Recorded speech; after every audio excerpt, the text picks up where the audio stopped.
and welcome to What's Hot on the Open here at MarketStream.live. My name is Joseph Cusick from the Cusick Group, securities offered by MoneyBlock. Let's take a look at what's going on here on the opening bell here in the U.S. markets. The Dow Jones is up about 0.3%, around 59 points at 18,969. You have the Russell 2000, those high beta moving small cap domestically centric stocks, up about almost 0.4%, up 5 points at 1327. You have the S&P 500 at 2199, up 0.2%. It's about 6 points to the upside on the S&P futures. And finally, the NASDAQ futures, those tech-centric stocks. Index is up around 0.4%. That's a gain of around $18.75. The index is trading at 48.73. Now, this move obviously has come on with the anticipation of growth policies out of the new administration.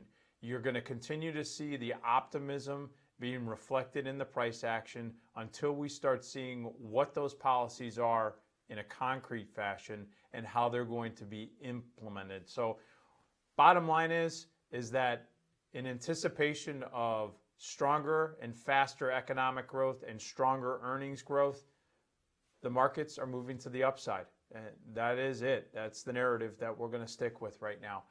Now, how can you gauge whether or not we're going to get some maybe bumps in the road? Watch the fixed income markets. This morning, I'm taking a look at the yields in the fixed income complex. The 2-year yield is up about 2 basis points to about 1.1%. You have the 5-year bond up about 1 basis point to around 1.78%. Then you have the longer end of the curve. You're going to hear that term. The 10-year bond is down about 1 basis point to 2.31%. And you have the 30-year bond down 1 basis point at around 2.98%. Now you're seeing that the long end of the curve is coming in a little bit this morning versus the shorter end. You heard that the shorter end was up, the longer end was down.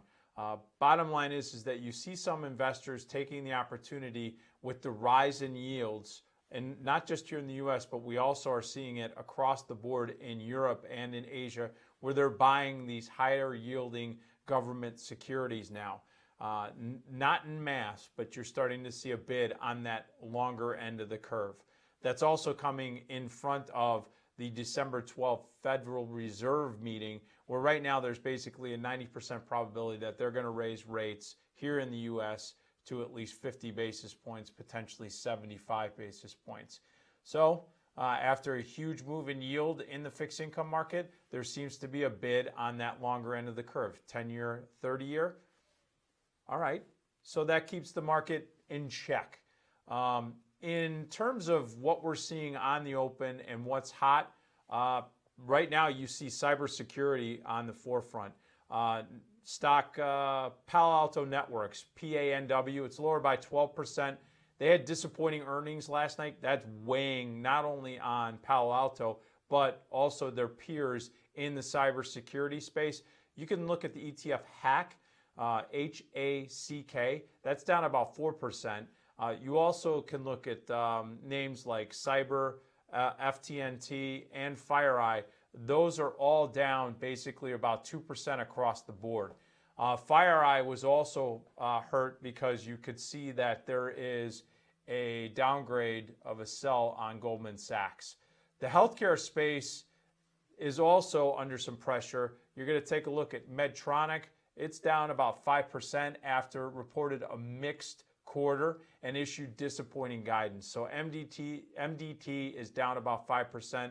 You're going to see other movers on earnings like Dycom, ticker symbol DY, down 12%. Beacon Roofing Supply down about 7%, and Jack in the Box, JACK, down 3%.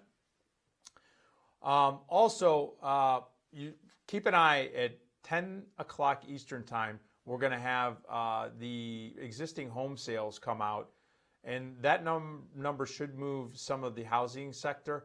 They're expecting about a little over 5.3 million, 5.4 million units being moved. We're going to watch that very closely. This is going to happen after we get out of what's hot now. Also, what we're going to be talking about in Tech Talk at 3:30 Eastern Time, we're going to talk about the earnings names that are coming out. We're getting on the tail end of this season from Hewlett-Packard, GameStop, Urban Outfitters. We're going to take a look at it from a technical perspective, see what you can anticipate going into the after hours.